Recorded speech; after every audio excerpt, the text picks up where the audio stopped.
Hamas ने दिखाई अकड़, इजराइल देगा रगड़। टैंकों ने बरसाए गोले, आतंकियों के दिल डोले। ऑपरेशन बंधक पार्ट 2, गाजा में युद्ध फिर शुरू। आसमान से फिर बारूद बरस रहा है, हवा में फिर बारूद की गंध घुल रही है, जमीन फिर बारूद से काली पड़ रही है, क्योंकि गाजा में एक बार फिर इजराइल का ऑपरेशन बंधक पार्ट 2 शुरू हो गया है। उसके हमले शुरू हो गए हैं। इजराइल ने एक बार फिर गाजा में क्यों तेज हमले किए, गाजा में क्यों बरस रहे हैं इजरायली टैंक के गोले, क्यों टूट गया हमास इजराइल का सीज फायर, ये आपको आगे बताएंगे। पहले ये जान लीजिए इस वक्त गाजा में क्या हालात हैं। इजराइल की सेना, इजराइल के टैंक, ऑपरेशन बंधक पार्ट 2, गाजा में युद्ध फिर शुरू।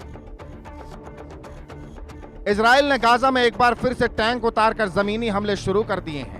इजरायली डिफेंस फोर्स के मुताबिक उसने गाजा पट्टी के सेंट्रल और साउथ के हिस्सों में ग्राउंड ऑपरेशन चालू किया है।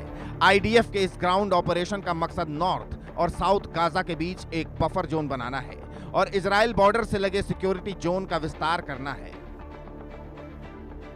नॉर्थ और साउथ गाजा को अलग करने वाले नेतजारिम कॉरिडोर में आईडीएफ की 252वीं डिवीजन के सैनिक दाखिल हो गए हैं। इसके आधे से ज्यादा इलाके पर सेना ने कब्जा भी कर लिया है।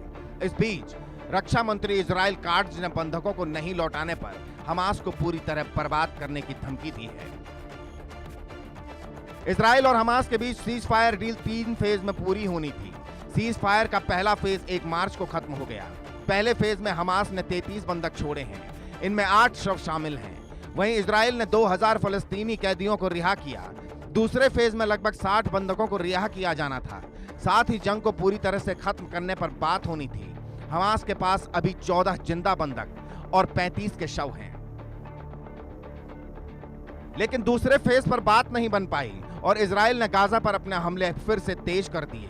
इजराइल ने मंगलवार सुबह गाजा में फिर से एयर स्ट्राइक शुरू की। इन हमलों में 400 से ज्यादा लोग मारे जा चुके हैं, वहीं सैकड़ों घायल हैं। अब सवाल यह उठता है, इजराइल और हमास के बीच कहां बात बिगड़ी? क्यों इजराइल ने अपने हमले दोबारा शुरू किए? इजरायली सरकार ने इसके अलग अलग कारण बताए हैं। इजराइल के रक्षा मंत्री इजराइल काट्ज ने कहा, ये हमले हमास के जरिए बंधकों को रिहा करने से इनकार करने और आईडीएफ सैनिकों और इजरायली समुदायों को नुकसान पहुंचाने की धमकियों के कारण हुए।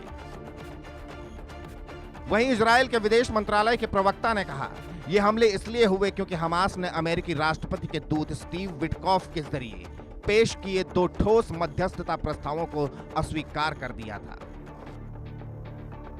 लेकिन इसकी कई और वजह भी सामने आ रही हैं। बताया जा रहा है हमास की तरफ से दूसरे चरण की शर्त ऐसी थी जिससे इजराइल का गुस्सा भड़क गया। बताया जा रहा है हमास ने शर्त रखी थी, इजराइल को गाजा से पूरी तरह हटना होगा, युद्ध को हमेशा के लिए खत्म करने के लिए प्रतिबद्ध होना होगा, बदले में हमास सभी जीवित बंधकों को रिहा कर देगा।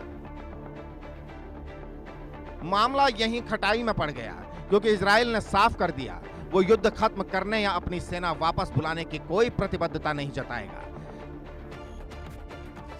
सीज फायर टूटने की एक वजह नेतन्याहू सरकार गिरने का डर भी बताया जा रहा है।